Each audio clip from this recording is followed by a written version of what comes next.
Ninth class and 10th class students, మీరు నిజంగా knowledge gain చేయాలి, కాన్సెప్చువల్ అండర్స్టాండింగ్ అనేది పర్ఫెక్ట్గా ఉండాలి, కాన్సెప్ట్స్లో స్ట్రాంగ్గా ఉండాలి అనుకుంటే ఖచ్చితంగా మీరు ఈ బుక్స్ అయితే స్టార్టింగ్లో కొనుక్కోవద్దు. సో ఆ బుక్స్ ఏంటి, ఎందుకు కొనుక్కోవద్దు అంటున్నాను అనేది నేను ఈ వీడియోలో చెప్తాను. Hello students, this is Santosh. Welcome to Vedantu Andhra Pradesh 8, 9, 10. So మనకి ఏపీ అండ్ తెలంగాణ స్కూల్స్ అనేవి ఓపెన్ అవుతున్నాయి. మళ్ళీ మనకి ఏంటంటే విత్ ఇన్ 1 వీక్స్లో స్టార్ట్ అయిపోతున్నాయి స్కూల్స్ అనేవి. ఇప్పుడు మనం చక్కగా బుక్ స్టాల్కి వెళ్ళి మనకు నచ్చిన బుక్స్, పెన్స్, పెన్సిల్స్ అన్ని కొనేసుకుంటాం. అక్కడే అంటే బుక్స్ అంటే ఇక్కడ నోట్ బుక్స్ కాదు నాన్న, ఎగ్జామ్కి రిలేటెడ్ క్వశ్చన్ బ్యాంక్స్ లేదా గైడ్స్ అని అనొచ్చు. అలాగే ఎగ్జామ్కి రిలేటెడ్ స్టడీ మెటీరియల్స్ ఇట్లాంటివి మీరు స్టార్టింగ్లో కొనుక్కోవద్దు.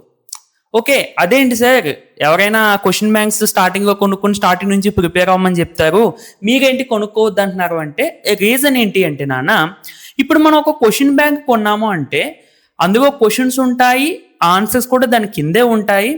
మనం ఏం చేస్తాము అంటే ఈ క్వశ్చన్ బ్యాంక్లో ఉన్నవే డైరెక్ట్గా ఫాలో అయిపోతాం, ఇక టెక్స్ట్ బుక్ ఉందనే విషయం కూడా మర్చిపోతాం.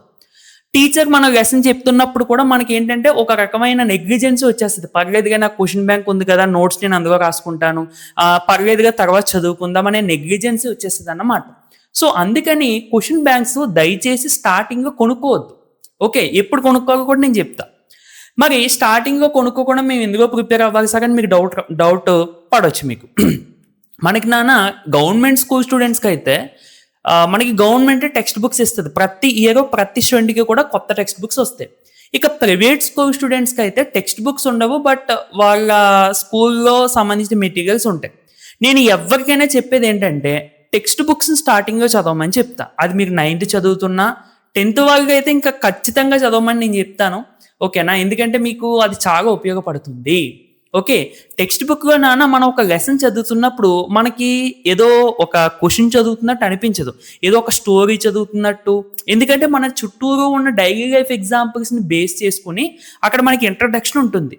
ఇంట్రడక్షన్ తర్వాత అలా మనకి కాన్సెప్ట్స్ అనేవి వస్తాయి. కాన్సెప్ట్స్ తర్వాత examples, key points, important points ఇట్లా ఉంటుంది అన్నమాట. సో మెయిన్లీ మీరు మ్యాథమెటిక్స్ అంటే టెక్స్ట్ బుక్లో కాన్సెప్ట్స్ ఉంటాయి, దాని కింద ఎగ్జాంపుల్స్ ఉంటాయి, అది మీకు ప్లస్ పాయింట్. అండ్ మీరు సైన్స్ తీసుకున్నా కానీ ఎక్స్పెరిమెంట్స్ ఉంటాయి, చక్కగా డయాగ్రామ్స్ అవి ఉంటాయి, మీకు ఇంకా అండర్స్టాండింగ్ బాగుంటుంది.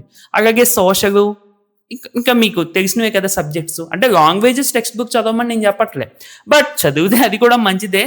బట్ లాంగ్వేజెస్ ఏంటంటే నాన్న మనం జనరల్గా తెలుగు, ఇంగ్లీషు, హిందీ అనుకోండి, మనకి ఎట్లా ఉంటాయంటే ఒక స్టోరీ టైప్గా ఉంటాయి కదా. అందుకని టీచర్ మనకి చెప్పినప్పటికి ఒకసారి చెప్పినా కానీ మనకు బాగా గుర్తుంటుంది, తెలుగు అయినా, హిందీ అయినా, ఇంగ్లీష్ అయినా. బట్ ఈ సబ్జెక్ట్స్ ఏవైతే ఉన్నాయో మ్యాథమెటిక్స్, సైన్స్ అండ్ సోషల్, ఇవన్నీ కూడా సోషల్ కూడా టీచర్ చెప్తే మనకు గుర్తుంటుంది, చక్కగా చెప్తే చక్కగా ఏదో కథ చెప్పినట్టు ఉంటుంది.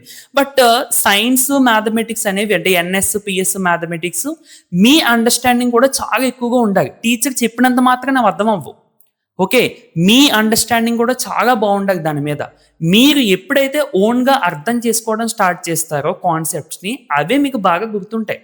ఇప్పుడు నేను ఒక సమ్ చెప్పా బోర్డు మీద, ఈ సమ్ చెప్పినప్పుడు ఓకే నాకు అర్థమైందని అనిపిస్తుంది తప్ప మీకు 100% కాన్ఫిడెంట్ అనేది రాదు. ఎప్పుడైతే మీరు ఓన్గా ఇంటికి వెళ్ళి ఆ సమ్ను ప్రాక్టీస్ చేస్తారో, చూడకుండా చేయగలుగుతారో, ఎవ్రీ స్టెప్కి ఎలా వచ్చింది, ఎక్స్ప్లెనేషన్ ఏంటనేది మీరు అర్థం చేసుకోగలుగుతారో, అప్పుడు మీకు బాగా వచ్చినట్టు అన్నమాట. ఓకేనా, సో ఈ విధంగా మీకు చెయ్యాలి అంటే నాన్న టెక్స్ట్ బుక్స్ జాగ్రత్తగా చదువుకోండి స్టార్టింగ్లో. ఇక మనకి ఎగ్జామ్స్ దగ్గరకు వచ్చేసరికి అంటే ఇంచుమించుగా డిసెంబర్ నుండి ఆ టైంకి సిలబస్ అయిపోతుంది స్కూల్లో కూడా. ఇక డిసెంబర్ నుండి ఏంటంటే అప్పుడు మనం ఇంక ఎగ్జామ్ పాయింట్ ఆఫ్ వ్యూగా వెళ్ళిపోవాలి, like question banks, study materials, PDFs ఇలాగ.